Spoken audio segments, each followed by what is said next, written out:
Ladies and gentlemen, we have some breaking news revolving around the Phoenix Suns as Matt Ishbia and Brian Gregory are up to their scheming plans once again and just finessed the NBA with their latest signing, bringing in a guy that no one had their eyes on. That's right, Nigel Hayes Davis, coming from the Turkish League, is going to be the guy that is currently slotted as the 15th and final roster spot for Jordan Ott's system.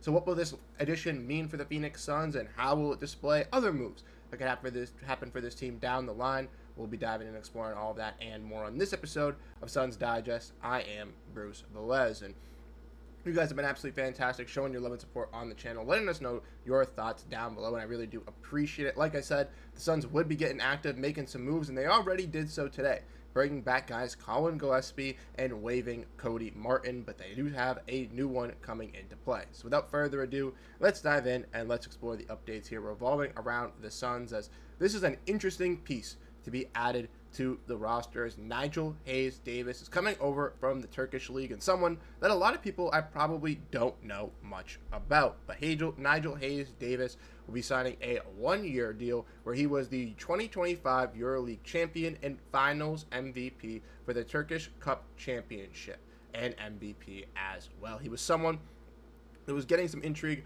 around the league, and for the Suns, bringing in a versatile 6'8" wing defender, something that they lack there on the open market or in their roster. This is going to be a fine addition. But you might be asking, who is Nigel Hayes Davis? Well, he played at the University of Wisconsin, where he played for 4 seasons, where he played with guys like Frank Kaminsky, a former Phoenix Sun, and Sam Decker, a guy who had some time around the league. But then he ultimately did not go, played in the NBA for a little while, went undrafted, then went overseas, dominated over there, and now will be coming over to Phoenix. And there was one person that had an eye on him, and that was Celtics coach Joe Mazzulla, as he watched him play in Turkey this offseason, reported from Bobby Krupinski. But besides that, Nigel Hayes Davis has been an underrated gem kind of out there, and someone that the Phoenix Suns felt could add some jolt to their newly founded team that they're going to be striving for. Now, this move kind of signals, obviously, that the Suns are not going to be as competitive as many of us thought, obviously, with the West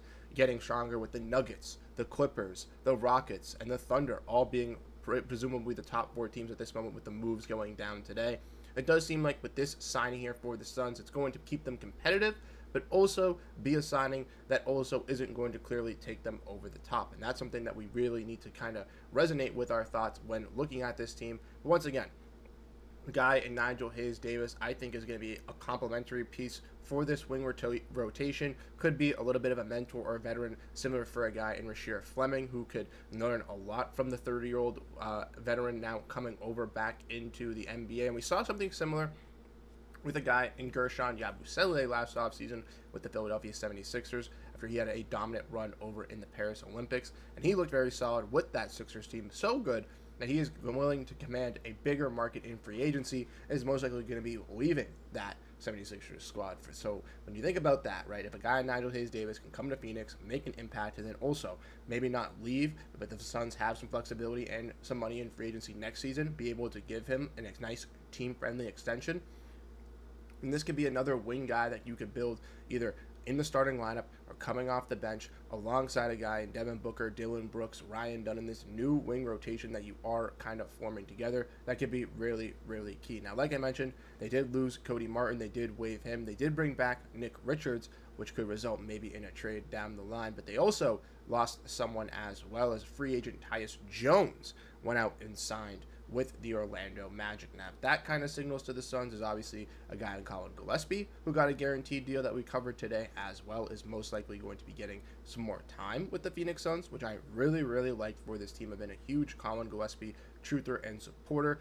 There's a guy who went to Seton Hall and watched him play against me 8 times in my college career at Villanova. I did not like him because he would just dominate us left and right, but now that he's on the Phoenix Suns, I'm all for the man absolutely torching other opponents and having those people feel what I felt all throughout my years from 18 to 22. But like I mentioned, Colin Gillespie, maybe they'll go out and get another point guard. But as the roster does stand, if Kobe Brea, if Rasheer Fleming do get guaranteed deals, the roster is full with 15 guys, and they still are in the second apron. So that does clue us in that maybe there's some other moves out here, right? Maybe a Nick Richards dump off for some second round picks. Maybe a Grayson Allen, a Royce O'Neal move could be on the horizon for the Suns. And the ultimate question mark revolving around Bradley Beal also still remains, as the Suns still do question they're going to be able to facilitate a trade revolving around Bradley Beal, and if not, what the buyout type of market looks like to potentially do that, or if Bradley Beal will be back in the Valley, because as we all do know with the latest reports, even though he is willing to waive his no-trade clause for some specific teams, he does still like remaining in Phoenix, and if the opportunity for none of those teams does come up for the Suns in a trade, or potentially in a buyout scenario, the Suns could be stuck once again with Bradley Beal in this team with more shooting guards and centers on the roster. But adding a guy in Nigel Hayes-Davis definitely solves a position of need for the Suns at the wing position, and they ultimately did do that today with getting Colin Gillespie at the guard and then bringing a guy in Nigel Hayes-Davis who can be that replacement and a guy in Cody Martin. Once again, we see him being very resemblant of a guy in Martin, a guy that's going to hustle really effectively on the defensive end, be a connective defender, be able to fill in those spots alongside for the Phoenix Suns. But not only that, a guy that's going to come in with hustle, heart, and energy that he wants to prove that he can stay in the NBA. Something that Jordan Ott and the Phoenix Suns have made known is what they want to be bringing in for this culture. So that's very intriguing to hear as a Phoenix Suns fan. Also,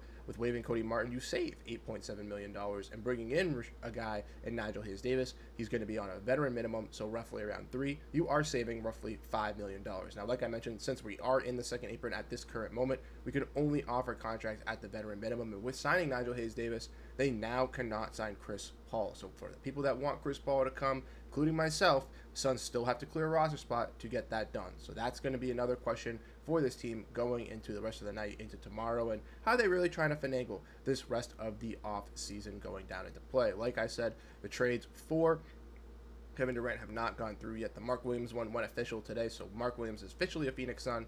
But regardless of that, let me know your thoughts down below in the comment section revolving around the Suns, bringing in a guy in Nigel Hayes-Davis. Like I mentioned, went to Wisconsin, played with Frank the Tank, a Suns legend.